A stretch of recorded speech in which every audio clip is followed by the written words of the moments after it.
ওং আনন্দময়ী চৈতন্যময়ী সত্যময়ী পরমে মা। ওং নমো ভগবতী শ্রী অরবিন্দায় নমঃ। আজকে আমাদের এই শ্রী অরবিন্দ সাবিত্রী অনুধ্যায়নী সর্বসমাধান এই পর্ব 50টি পর্ব পর্যন্ত আমি সম্পন্ন করতে পেরেছিলাম, আর বাকিগুলো হয়ে ওঠেনি ঠিক মতো। তাই আজকে এক নতুন ভাবনায় শ্রী অরবিন্দের সাবিত্রীর যে আলোর শক্তি, সেই আলোর শক্তিকে আমরা অনুসরণ করছি। সপ্তম সর্গ, রাত্রি গর্ভে অবতরণ, সাবিত্রীর এই পর্বে আমাদের শ্রী অরবিন্দের সাবিত্রী সম্পর্কে একটু আলোচনা। এখানে বলছেন, সর্বত্র রয়েছে এক অস্পষ্ট নেপথ্য অধিষ্ঠান, যাবতীয় সৃষ্টি বস্তুর ভীতিস্থান বিপরীত নিয়তি এক। তাহলে সর্বত্র রয়েছে কি? রয়েছে অস্পষ্ট একটা আলো প্রকাশ, আলোর একটা প্রকাশ রয়েছে আমাদের মধ্যে। যে আলোর প্রকাশটা অস্পষ্ট ভাবেই আমরা ব্যবহার করছি, কখনো সেটাকে স্পষ্টত আনতে পারছি না। সেই অস্পষ্ট আলোটাকে স্পষ্টে আনাটাই আমাদের জীবনের একটা সাধনা, শ্রী অরবিন্দের সাধনা, সাবিত্রী সাধনা।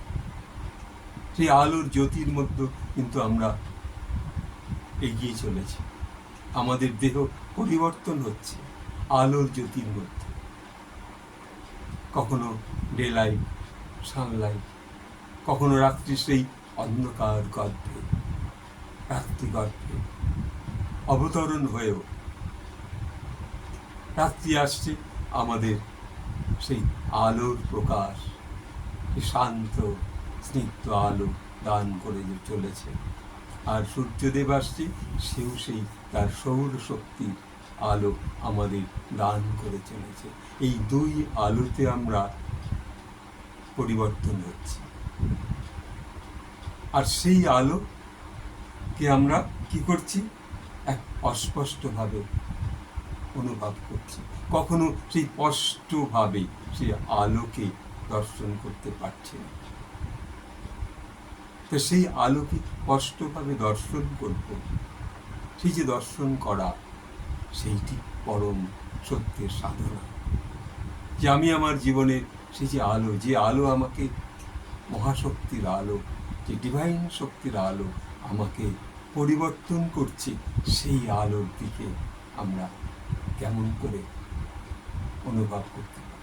তাই ধ্যান অনুভবে সেই আমাদের বসতে হবে শ্রীমা শ্রী অরবিন্দের র্যালিক্সের সম্মুখে, কখনো ছবির সম্মুখে, কখনো মা শ্রী অরবিন্দের ব্লেসিংস নিয়ে আমাদের এগিয়ে যেতে হবে। তাহলে আমরা আমাদের সমস্ত অশুভ সেই আলোর জ্যোতি দিয়ে সমাধান করতে পারি। যদি কখনো কোনো বিপদ আসে, বিপদ মানে কি? এক অন্ধকারাচ্ছন্ন অনুভব, সেইটাকে আমরা নিজেরা নিজেদের বিবেকের আলো দিয়ে ভাববো যে না, এটা ভুল, এটা অন্যায়, এটা মিথ্যা, এটা চুরি, এটা জুয়ের চুরি। সেই আলো দিয়েই আমরা বিচার করব, আর নিজেরা সুস্থ সবল মনে সেই ঋষির শক্তি, শ্রী অরবিন্দের শক্তি আমরা দর্শন করি সদা সর্বদা। এইটুকু বলে আজকে সকল আমার শ্রোতা মণ্ডলীকে আমি আমার সশ্রদ্ধ প্রণাম জানিয়ে, মা শ্রী অরবিন্দকে প্রণাম জানিয়ে এখানে শেষ করছি। ওং আনন্দময়ী চৈতন্যময়ী সত্যময়ী পরমে মা। ওং নমো ভগবতী শ্রী অরবিন্দায়। কখনো আলোর সম্মুখে, ইউটিউবের সম্মুখে আমার ওঠা বসা একটু যে ভুলভ্রান্তি হচ্ছে, তা আপনারা নিজ গুণে ক্ষমা করে নেবেন। আর যারা দর্শন করছে একটু লাইক করবেন, একটু শেয়ার করবেন।